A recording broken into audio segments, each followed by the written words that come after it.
দেখিছেন mother কুত্তার বাচ্চা তোর পুটির মধ্যে তারাবাতি ঢুকায় তোর মাম্মা হাসিনার কাছে পাঠিয়ে দেবো বান্দির বাচ্চা হারাম জাদা এ জাউরা শোন এ দাঁড়ান দাঁড়ান এটা সাহেব ওক বাম্বু দেওয়া এখনো শেষ হয়নি স্ক্রিনে রাখেন দেখে দেখে গালি না দিলে জোশ আসে না শৈলে এই যাই হোক গরম দিয়া শুরু করে এখন এনা নরমে আসি একাডেমিক আলাপেতে আসি কিন্তু আমি মাঝে মাঝে ভাবি কি জানেন এই লোকগুলি একদিন ধরে রাজনীতি করেছে আর কিছু করেন না কিন্তু খালি রাজনীতি এটা আর্গুমেন্ট তৈরি করতে পারে না। অনেকে কইবেন মির্জা ফখরুলকে আনার চাইতে কম বুঝে, বিএনপির এত নেতা কি কম বুঝে, আপনি সব বুঝে বসে আছেন সব জানতা, আপনার চাইতে কি তাদের বুদ্ধি কম?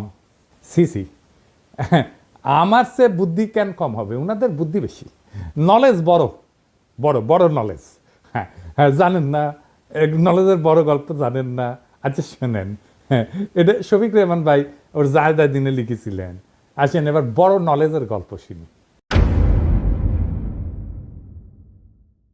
তো ঘটক গেছে মাইয়ার বাপের কাছে বিয়ার পয়গাম নিয়া। হ্যাঁ তো বিয়ার কথা শুনে আমার ক্ষুদ্র ভ্রাতারা উৎসুক হয়ে উঠছে কি না যিনি কয়। তো ঘটক কইছে পোলা ভালো, বংশও ভালো, চাকরি করে, দেখতে শুনতে ভালো, রুচিবান, শিক্ষিত। হ্যাঁ তো মায়ের বাপ বলে সবই তো বুঝলাম, তো পোলার নলেজ কেঙ্কা? তো ঘটক একটু লাজুক মুখে কয় যে নলেজ বড়ই আছে, গোসল করার সময় তাই দেখেছি আমি, তাই উনাদের নলেজ বড় আছে, এত বড় নলেজ কিন্তু আক্কেল কম। আমি যদি বিএনপি করলামই নি তাহলে কইতাম বাংলাদেশ রাষ্ট্রে কার ক্ষমতা বেশি, রাষ্ট্রপতির? রাষ্ট্রপতির না, প্রাইম মিনিস্টারের? তাও না। তাহলে কার বেশি? বুঝে ওরা কার বেশি ক্ষমতা? বুঝে না। বাংলাদেশে বারবার ফ্যাসিজম তৈরি হয় কারণ দেশের সংবিধানে পার্লামেন্টারি শাসন ব্যবস্থা, এখানে আইনসভার নিয়ন্ত্রণে যেই মানুষ আর পার্টি, সেই একই মানুষ আর পার্টি নির্বাচনের মাধ্যমে একবার দেশের এক্সিকিউটিভ ব্যবস্থার কর্ণধারার সর্বেসর্বা হয়ে ওঠে।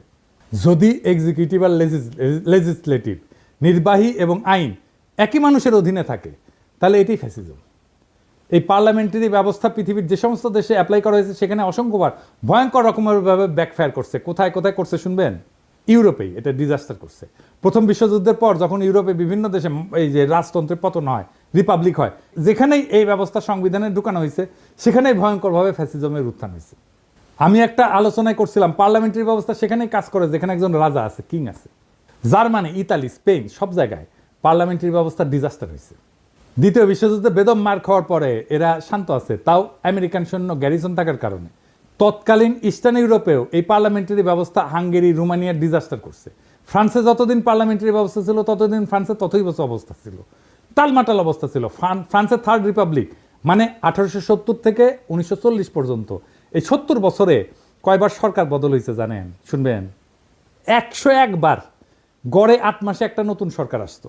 এরপর ফ্রান্সের চতুর্থ রিপাবলিক 1946 থেকে 1958, এই 12 বছরে কয়টা সরকার আসছে জানেন?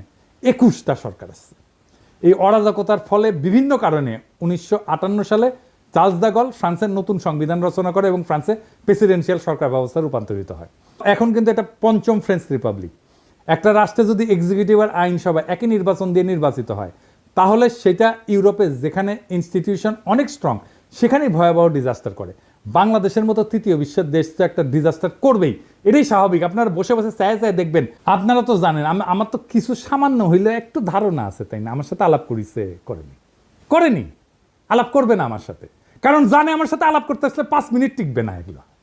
এই কারণে বাংলাদেশের নতুন সংবিধানে এক্সিকিউটিভ নির্বাচন আলাদাভাবে হইতে হবে। দেশে এক্সিকিউটিভদের প্রধান হচ্ছে রাষ্ট্রপতি। রাষ্ট্রপতি নিজেই সরাসরি জনগণের ভোটে নির্বাচিত হয়ে আসবে। রাষ্ট্রপতি নিজেই এক্সিকিউটিভ, ডে টু ডে প্রশাসন আর পলিসি নির্ধারণ করবে। এর জন্য উনি একটা ক্যাবিনেট নিয়োগ দেবে বিভিন্ন এক্সিকিউটিভ ডিপার্টমেন্ট চালানোর জন্য। সব সিদ্ধান্ত রাষ্ট্রপতি নিজেই নেবে, কোনো প্রধানমন্ত্রী থাকবে না। রাষ্ট্রপতির মেয়াদ 4 বছর বা 5 বছর হবে, কিন্তু এক্সিকিউটিভ হিসেবে রাষ্ট্রপতি কোনো আইন বানাইতে পারবে না এবং উনার সমস্ত অর্ডার, সিদ্ধান্ত বিদ্যমান আইনের মধ্যে থাকতে হবে। রাষ্ট্রপতি কোনো অধ্যাদেশ জারি করে আইনসভার কাজ নিজে করতে পারবে না। রাষ্ট্রপতি খালি দেশে বিদ্যমান আইনের বাস্তবায়ন করে একটা এক্সিকিউটিভ কাজ চালাইতে পারবে। দেশে কোনো আইনের দরকার হলে, আইন বাতিল করতে হলে আইনসভার মিটিং ডাকতে হবে এবং সেখানে কেবলমাত্র আইনসভার সদস্যরা ভোট দিয়া কোনো সিদ্ধান্তে আসবে। এই সংসদের সদস্যরা সম্পূর্ণ আলাদা নির্বাচনে আলাদাভাবে জনগণের সরাসরি ভোটে নির্বাচিত হবে। দেশে যখন এক্সিকিউটিভ আর লেজিসলেটিভ মানে নির্বাহী এবং আইন এইভাবে সম্পূর্ণ সেপারেট হয়ে যাবে, তখন কেবল দেশে ফ্যাসিজমের উত্থান ঠেকানো যাবে। দেশের বাজেট আইনসভা পাশ করবে এবং পার্লামেন্ট রাষ্ট্রপতিকে যেই বাজেট দিবে, রাষ্ট্রপতি সেই বাজেট দিয়ে ওই অর্থ বছরের ব্যয়ভার বহন করবে। এখন সরকার বা এক্সিকিউটিভ চাইলে বা প্রাইম মিনিস্টার চাইলে যে কোনো মানুষের উপরে চাপাই দিতে পারে কর, কারণ এক্সিকিউটিভ আর আইনসভা একই জিনিস। তো রাষ্ট্রের দুইটা বিভাগ যদি একই হয় তাহলে এটাই তো ফ্যাসিজম আর স্বৈরাচার। এই সমস্ত সুশীলদের মাথায় ঢুকিচ্ছে না, আমি এটা বুঝি না। প্রেসিডেন্সিয়াল ব্যবস্থাতে রাষ্ট্রপতি চাইলেই কর বাড়াইতে বা কমাইতে পারবে না, এবং ক্ষমতা সম্পূর্ণভাবে আইনসভার উপরে ন্যস্ত থাকবে। কিন্তু প্রাইম মিনিস্টার হাসিনা পারে। আইনসভার কাজ হবে আইন নিয়ে। রাষ্ট্রপতির মেয়াদের মাঝখানে আইনসভার একটা নির্বাচন থাকা লাগবে, মিড টার্মের মতো, যাতে জনগণ তাদের মতামত প্রকাশ করতে পারে রাষ্ট্রপতির টার্মের মাঝখানে। এই জন্যেই আইনসভার একটা সদস্যের মেয়াদ হবে 2 থেকে 2.5 বছরের মতো। সংবিধানে কোনো 70 অনুচ্ছেদ থাকবে না, কারণ যেহেতু রাষ্ট্রপতি আলাদাভাবে নির্বাচিত এবং মেয়াদ নির্দিষ্ট, আইনসভায় দল বদল কইরা অথবা দলের বিপক্ষে ভোট দিয়া সরকার ফেলায় দেওয়ার কোনো প্রশ্নই আসতেছে না। প্রত্যেকটা সদস্য নিজের বিচার বুদ্ধির উপরে ভিত্তি কইরা কোনো বিলে ভোট দিবে। সুপ্পোজ এরকম হাসিনার কদমবুচি করতো, সেটা আর হবে না। গত 3 মাস ধরে মাননীয় প্রধানমন্ত্রীকে সালাম করতে গেলে উনি আমার সালাম নিতেন না। তা আমি দেখতাম যে ওনার চরণের ধুলো আমি পাই না। আমার মিশ্র প্রতিক্রিয়া হচ্ছিল যে উনি কেন আমার সালাম নেন না, না থাক থাক বলে। এটাই বিএনপি আর জিয়াউর রহমানের আসল অরিজিনাল ভিশন।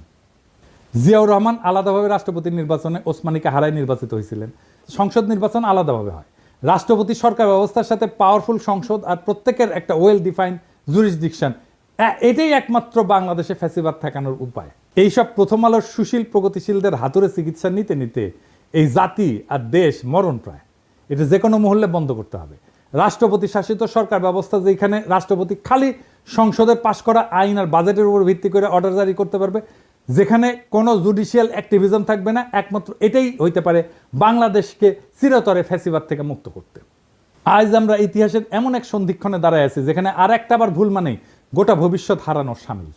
আমরা আর সময় দিতে পারি না সেই সব তথাকথিত সংস্কারকদেরকে, যারা শতবার ব্যর্থ হয়েছে তবু আবার তাদের সেই পুরানো ফর্মুলা চাপাই দিতে চায়। না, এবার আর হবে না।